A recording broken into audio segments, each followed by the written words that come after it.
O soluço de 1 bilhão de almas. Disse que Martinho Lutero tinha um amigo íntimo, cujo nome era Micônio. Ao ver Lutero sentado dias a fio trabalhando no serviço do mestre, Micônio ficou penalizado e disse-lhe: "Posso ajudar mais onde estou. Permanecerei aqui, orando, enquanto tu perseveras incansavelmente na luta." Micônio orou dias seguidos por Martinho, mas enquanto perseverava em oração, começou a sentir o peso da própria culpa.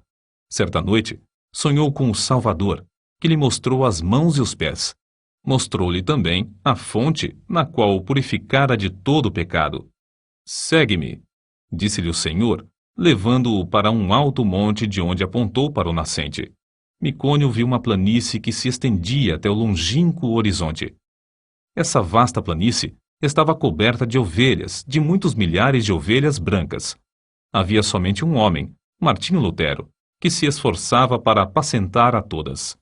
Então, o Salvador disse a Micônio que olhasse para o poente. Ele olhou e viu vastos campos de trigo brancos para a ceifa. O único ceifeiro que lhe dava para cegá-los estava quase exausto. Contudo, persistia na sua tarefa. Nessa altura, Micônio reconheceu o solitário ceifeiro, seu bom amigo, Martinho Lutero. Ao despertar do sono, tomou esta resolução: "Não posso ficar aqui orando enquanto Martinho se afadiga na obra do Senhor. As ovelhas devem ser pastoreadas, os campos têm de ser ceifados. Eis-me aqui, Senhor. Envia-me a mim." Foi assim que Micônio saiu para compartilhar o labor de seu fiel amigo. Jesus nos chama para trabalhar e orar. É de joelhos que a Igreja de Cristo avança. Foi Lionel Fletcher quem escreveu: "Todos os grandes ganhadores de almas, através dos séculos, foram homens e mulheres incansáveis na oração. Conheço como homens de oração quase todos os pregadores de êxito da geração atual, tanto como os da geração próxima passada, e sei que, igualmente, foram homens que oravam intensamente. Certo evangelista tocou-me profundamente a alma quando eu ainda era jovem repórter de um diário. Esse evangelista estava hospedado em casa de um pastor presbiteriano. Bati à porta e pedi para falar-lhe. O pastor, com voz trêmula e com um rosto iluminado por estranha luz, respondeu: "Nunca se hospedou um homem como ele em nossa casa. Não sei quando ele dorme. Se entro no seu quarto durante a noite para saber se precisa de alguma coisa, encontro-o orando. Vi-o entrar no templo cedo de manhã e não voltou para as refeições. Fui à igreja. Entrei furtivamente para não perturbá-lo. Achei-o sem paletó e sem colarinho. Estava caído de bruços diante do púlpito. Ouvi a sua voz como que agonizante e comovente, instando com Deus em favor daquela cidade de garimpeiros, para que dirigisse almas ao Salvador. Tinha orado toda a noite. Tinha orado e jejuado o dia inteiro. Aproximei-me furtivamente do lugar onde ele orava prostrado. Ajoelhei-me e pus a mão sobre seu ombro. O suor caía-lhe pelo corpo. Ele nunca me tinha visto, mas fitou-me por um momento e então rogou: "Ore comigo, irmão. Não posso viver se esta cidade não se chegar a Deus."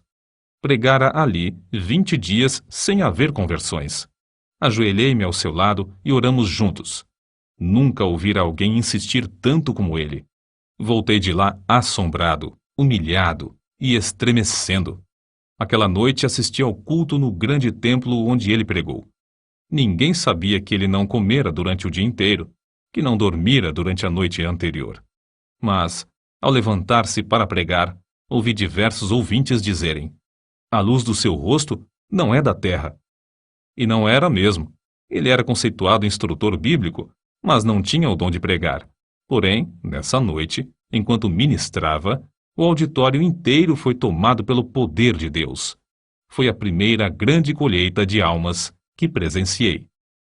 Há muitas testemunhas oculares do fato de Deus continuar a responder às orações, como no tempo de Lutero, Edwards e Judson.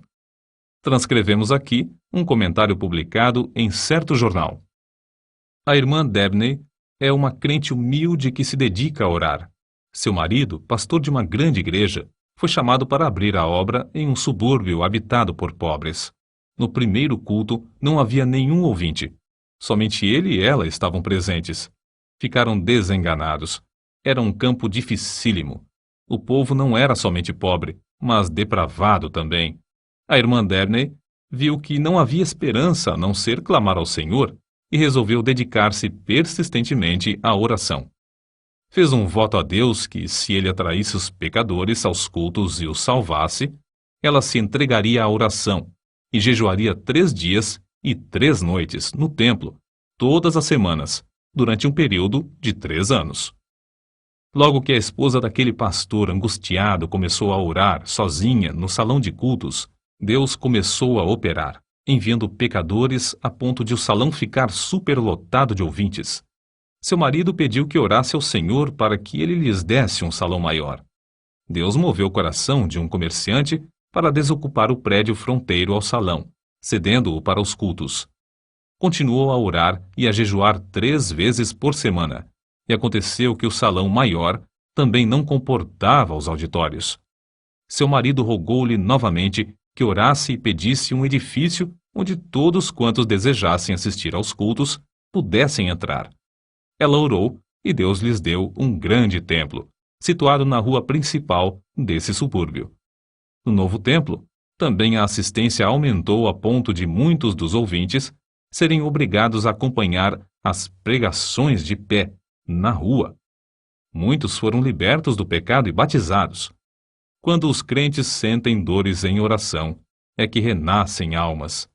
Os que semeiam em lágrimas, cegarão com alegria. Salmos, capítulo 126, versículo 5. O soluço de 1 bilhão de almas na terra me soa aos ouvidos e comove o coração.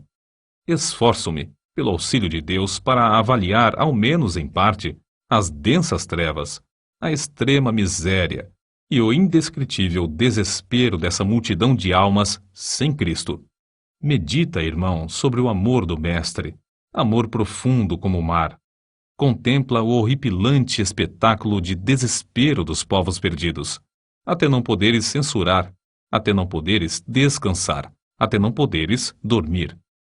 Sentindo as necessidades dos homens que perecem sem Cristo, foi que Carlos Inwood escreveu o que falamos há pouco, e é por essa razão que se abrasa a alma dos heróis da Igreja de Cristo através dos séculos. Na campanha de Piemonte, Napoleão dirigiu-se aos seus soldados com as seguintes palavras: ganhastes sangrentas batalhas sem canhões, atravessastes caudalosos rios sem pontes, marchastes incríveis distâncias descalços, acampastes inúmeras vezes sem coisa alguma para comer. Tudo graças à vossa audaciosa perseverança. Mas, guerreiros, é como se não tivéssemos feito coisa alguma, pois resta ainda muito para alcançarmos. Guerreiros da causa santa, nós podemos dizer o mesmo. É como se não tivéssemos feito coisa alguma.